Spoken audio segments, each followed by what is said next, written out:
દેશના ત્રીજા સૌથી વધુ વસ્તી ધરાવતા શહેર બેંગ્લોરમાં પાણીની કટોકટી વધુ ઘેરી બની છે. તો કારણ કે ત્યાં રહેતા અંદાજે 1.4 કરોડ લોકોને વૈકલ્પિક ઉકેલો શોધવાની ફરજ પડી છે. તો ઘણા લોકોએ શહેરમાંથી સ્થળાંતર કરવાનું પણ શરૂ કરી દીધું છે. તો બીજી તરફ જે લોકો મકાન ખરીદવા માંગતા હતા તેઓએ તેમના વિચારો બદલવાનું શરૂ કર્યું. આ દરમિયાન સંસ્થાઓ, હાઉસિંગ સોસાયટીઓની કંપનીઓ અને લોકોએ કટોકટીનો સામનો કરવા અને પાણી બચાવવાના પગલાં પણ કામ કરવાનું શરૂ કર્યું છે. નળ પર પાણી બચાવવાના ઉપકરણો લગાવવાથી લઈને હાથ અને વાસણો ધોવા માટે કેનનો ઉપયોગ કરવા સુધીના પ્રયોગ લોકો કરી રહ્યા છે. ઘણી હાઉસિંગ સોસાયટીઓમાં સવાર સાંજ 4 કલાક પાણી પુરવઠો બંધ કરી દેવામાં આવ્યો છે. ત્યારે સોશિયલ મીડિયા પર લોકો રાજ્યના સીએમ સિદ્ધાર્થ મૈયાને વિનંતી કરી રહ્યા છે કે તેઓ આઈટી કંપનીઓ માટે ઘરેથી કામ ફરજિયાત બનાવે કે જેથી તેઓ શહેરમાં અથવા તો બહારના તેમના ઘરે જઈને આ સમસ્યાથી છુટકારો મેળવી શકે. તો કોચિંગ સેન્ટર્સ અને સ્કૂલોએ બાળકોને સ્કૂલમાં આવવાને બદલે ઘરેથી જ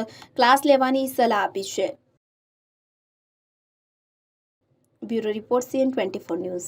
હવે જુઓ દેશ દુનિયાની તમામ ખબરો તમારી આંગળીના ટેરવે. ઉઠાવો મોબાઈલ અને Google Play Store પરથી ડાઉનલોડ કરો અમારી CN24 ન્યૂઝ મોબાઈલ એપ.